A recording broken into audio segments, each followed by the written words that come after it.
ഇന്നത്തെ തലമുറയ്ക്ക് ഇല്ലാതെ പോകുന്നതും ഗുരുവിനെ ആദരിക്കുക എന്ന സംഗതി. അഹ്ലുസുന്നത്തി വൽ ജമാഅയുടെ ഏറ്റവും പ്രധാനപ്പെട്ട അടിസ്ഥാനമാണത്. അതായത് സുന്നത്ത് ജമാഅത്തിൻ്റെ ആളുകൾ എന്തു പറഞ്ഞു എന്ന് നോക്കുന്നതിനേക്കാൾ ആര് പറഞ്ഞു എന്ന് നോക്കലായിരുന്നു പഴയകാല രീതി. പുതിയ കാലത്തും അങ്ങനെ തന്നെയാണ് വേണ്ടത്. മുസ്തഫാ നബി സല്ലല്ലാഹു അലൈഹി വസല്ലം തങ്ങളുടെ കാലഘട്ടത്തിൽ എന്തെങ്കിലും തർക്കമുണ്ടായാൽ നബിനോട് പോയി ചോദിക്കും സല്ലല്ലാഹു അലൈഹി വസല്ലം. നബി തങ്ങളൊരു തീരുമാനം പറഞ്ഞാൽ ബാക്കി തീരുമാനമൊക്കെ പോയി. സിദ്ദീഖുൽ അക്ബർ റളിയല്ലാഹു അൻഹുവിൻ്റെ കാലഘട്ടം വന്നപ്പോൾ സിദ്ദീഖ് തങ്ങളുടെ അഭിപ്രായം എന്താ വെച്ചാൽ അതന്നെ എല്ലാവരുടെയും അഭിപ്രായം. സിദ്ദീഖ് റളിയല്ലാഹുവിൻ്റെ കാലത്തൊരു അഭിപ്രായ വ്യത്യാസം ഉണ്ടായി. ഉസാമത്ത് ബിൻ സെയ്ദ് റളിയല്ലാഹു അൻഹുവിൻ്റെ നേതൃത്വത്തിലുള്ള ഒരു സംഘത്തെ സിദ്ദീഖ് റളിയല്ലാഹു അൻഹു യുദ്ധത്തിന് അയക്കാൻ നബി തങ്ങൾ വഫാത്താകുന്നതിന് മുമ്പ് സല്ലല്ലാഹു അലൈഹി വസല്ലം ഉസാമത്ത് ബിൻ സെയ്ദ് റളിയല്ലാഹു അൻഹുവിൻ്റെ നേതൃത്വത്തിലുള്ള ഒരു സംഘത്തെ യുദ്ധത്തിന് പോകാൻ വേണ്ടി നിയോഗിച്ചിരുന്നു. ഉസാമത്ത് ബിൻ സെയ്ദ് എന്ന് പറഞ്ഞത് സെയ്ദ് റളിയല്ലാഹു അൻഹുവിൻ്റെ മകനാണ്, മുത്തുനബിയുടെ വളർത്തുപുത്രനാണ്, ചെറിയ കുട്ടിയാണ്. താരതമ്യേന സയ്യിദുനാ ഉസാമത്ത് ബിൻ സെയ്ദ് റളിയല്ലാഹു അൻഹു. അങ്ങനെ ഉസാമയുടെ നേതൃത്വത്തിൽ ഒരു സംഘം യുദ്ധത്തിന് പോകണമെന്ന് മുത്തുനബി സല്ലല്ലാഹു അലൈഹി വസല്ലം നിർദ്ദേശിച്ചു. അവർക്ക് ആവശ്യമായ ഒരുക്കങ്ങളൊക്കെ നടത്തി. പക്ഷേ ഓല് പുറപ്പെടുന്നതിൻ്റെ മുമ്പ് നബി തങ്ങൾ വഫാത്തായി സല്ലല്ലാഹു അലൈഹി വസല്ലം. സിദ്ദീഖ് റളിയല്ലാഹു അൻഹു അധികാരം ഏറ്റെടുത്തു. മഹാനായ സിദ്ദീഖുൽ അക്ബർ റളിയല്ലാഹു അൻഹു അധികാരം ഏറ്റെടുത്തിട്ട് ആദ്യമായി ഒപ്പുവെക്കുന്ന ഫയല് ഉസാമത്ത് ബിൻ സെയ്ദ് റളിയല്ലാഹു അൻഹുവിൻ്റെ നേതൃത്വത്തിലുള്ള സംഘം യുദ്ധത്തിന് പുറപ്പെടണം എന്ന ഫയലിലാണ് ആദ്യമായിട്ട് ഒപ്പിടുന്നത്. ഈ ഫയലിലാണ്ട് ഒപ്പിട്ടപ്പോൾ ചെറിയൊരു അഭിപ്രായ വ്യത്യാസം ഉണ്ടാക്കി.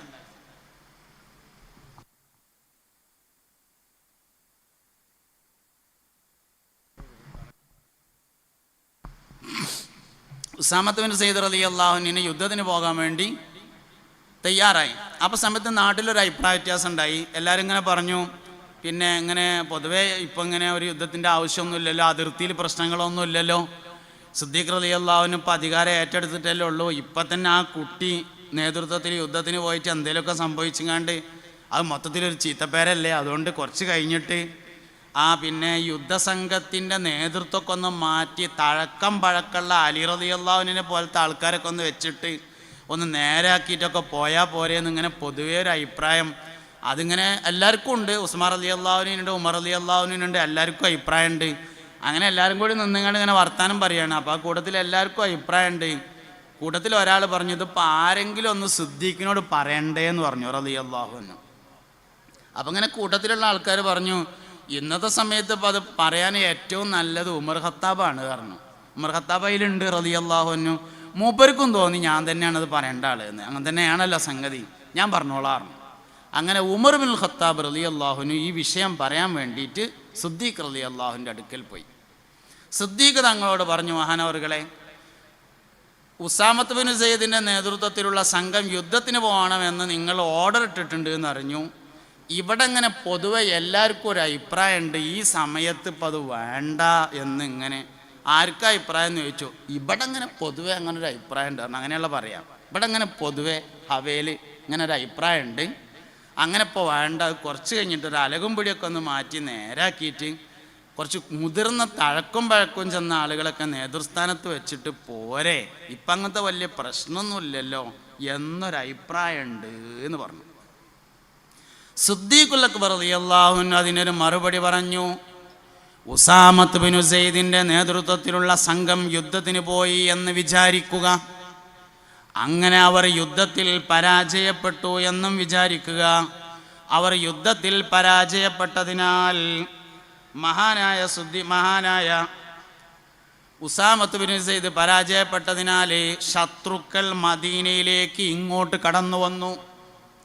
അങ്ങനെ മദീനയിലെ സ്ത്രീകളുടെയും കുട്ടികളുടെയും മയ്യത്തുകൾ കൊണ്ട് മദീന അങ്ങാടിയുടെ തെരുവോരങ്ങൾ നിറഞ്ഞു കവിഞ്ഞാലും അള്ളാഹുവിൻ്റെ റസൂൽ മുന്നോട്ട് വെച്ച ഒരു സംഘത്തെ തിരിച്ചു വിളിക്കൂല എന്ന് പറഞ്ഞപ്പോൾ ഉമർ റളിയല്ലാഹു അൻഹു പറഞ്ഞു, അതന്നെയാണ് എൻ്റെ അഭിപ്രായം എന്ന് പറഞ്ഞു.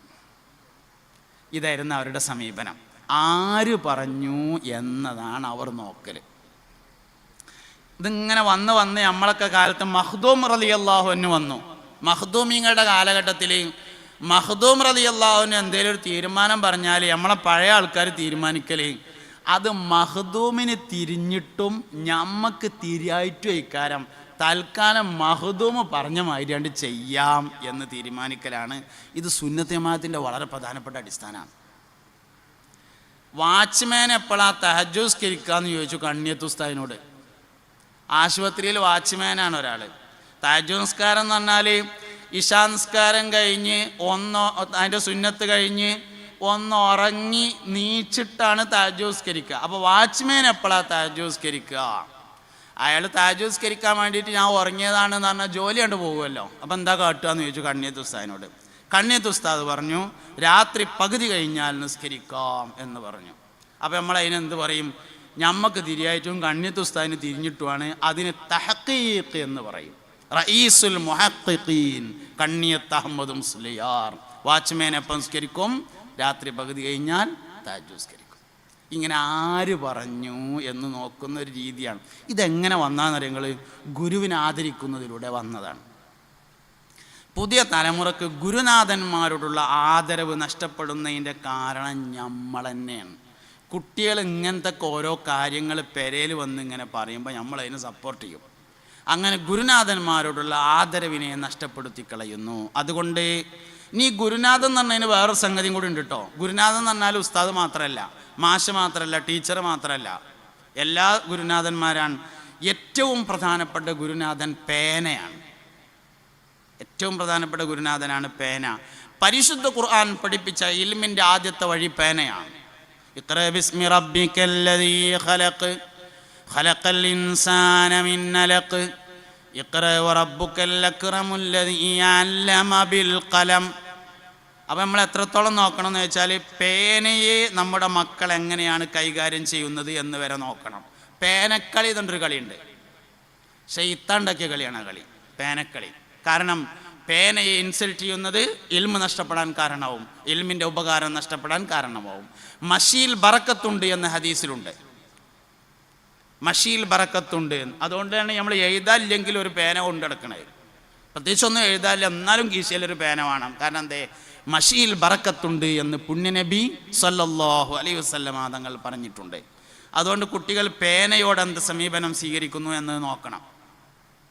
പുസ്തകങ്ങൾ എന്ന് പറഞ്ഞാൽ ഒരു പുസ്തകം ഒരിക്കലും ഒരു കുട്ടിയെ പഠിപ്പിക്കൂല. ആ പുസ്തകത്തിൻ്റെ ബാക്കിലുള്ള ഒരാളാണ് പഠിപ്പിക്കുക. പുസ്തകത്തെ ഇൻസൾട്ട് ചെയ്യുന്നത് അതിൻ്റെ മുഅല്ലിഫിനെ ഇൻസൾട്ട് ചെയ്യുന്നതിന് തുല്യമാണ്. അതുകൊണ്ട് ഡിക്ഷണറി പോലും തലക്ക് വെച്ചിട്ട് കടന്നുറങ്ങാൻ പാടില്ല. അതിൻ്റെ മുഅല്ലിഫിനെ ഇൻസൾട്ട് ചെയ്യുന്നതായി മാറും. അപ്പോൾ ടെക്സ്റ്റ് പുസ്തകങ്ങൾ ഉപയോഗം കഴിഞ്ഞ പുസ്തകമാണെങ്കിൽ അത് തൂക്കി വെക്കുകയല്ല വേണ്ടത്. അത് നമുക്ക് വീട്ടിൽ ആവശ്യമില്ലെങ്കിൽ നല്ല നിലയിൽ സംസ്കരിക്കണം. കാരണം അത് ഇൽമിൻ്റെ പ്രധാനപ്പെട്ട സ്രോതസ്സാണ്. അതിൻ്റെയൊക്കെ പിന്നിൽ ചില വ്യക്തികളാണുള്ളത്. ആ പുസ്തകത്തെ ഇൻസൾട്ട് ചെയ്യുന്നത് ആ വ്യക്തിയെ ഇൻസൾട്ട് ചെയ്യുന്നതിന് ഭാഗമാവും. ഇതൊക്കെ ഗുരുനാഥന്മാരെ അനാദരിക്കുന്നതിൽപ്പെട്ടതാണ്. അതുകൊണ്ട് ഗുരുവിനെ ആദരിക്കാൻ പഠിപ്പിക്കുക എന്നത് പ്രധാനപ്പെട്ട ഒരു കാര്യമാണ്. ഏഴാമത്തെ കാര്യം ഉത്തരവാദിത്ത ബോധമാണ്. ശരിക്കും കുട്ടികളെ പഠിപ്പിക്കുക എന്നുള്ളത് മാനേജിങ് കമ്മിറ്റിയുടെയോ അധ്യാപകരുടെയോ ഉത്തരവാദിത്തമല്ലല്ലോ. രക്ഷിതാക്കളായ വാപ്പാൻ്റെയും ഉമ്മാൻ്റെ ഉത്തരവാദിത്തമാണ്. ഞമ്മക്ക് ഒഴിവില്ലാത്തതുകൊണ്ട് നമ്മൾ കുറച്ചാൾക്കാരെ ഏൽപ്പിച്ചു എന്നതുകൊണ്ട് ഉത്തരവാദിത്തം ഒഴിവാകുന്നില്ല. പഠിച്ചില്ലെങ്കിൽ നമ്മൾ തന്നെയാണ് ഉത്തരവാദികൾ. പിന്നെയും ഇവിടെ നമ്മൾ പറയേണ്ട ഒരു കാര്യം എന്താ വെച്ചാൽ ആൺകുട്ടികളെക്കാൾ കൂടുതലായി വൈജ്ഞാനിക നിരാശാരോഗം കൂടുതലുള്ളത് പെൺകുട്ടികൾക്കാണ് എന്നാണ്. എൻ്റെ വാപ്പി എന്നെ പഠിപ്പിച്ചില്ലല്ലോ എന്ന് ആൺകുട്ടികൾക്ക് ചിലപ്പം തോന്നിയില്ല എന്ന് വരും, പക്ഷെ പെൺകുട്ടികൾക്ക് തോന്നും എൻ്റെ വാപ്പി എന്നെ പഠിപ്പിച്ചില്ലല്ലോ എന്ന്.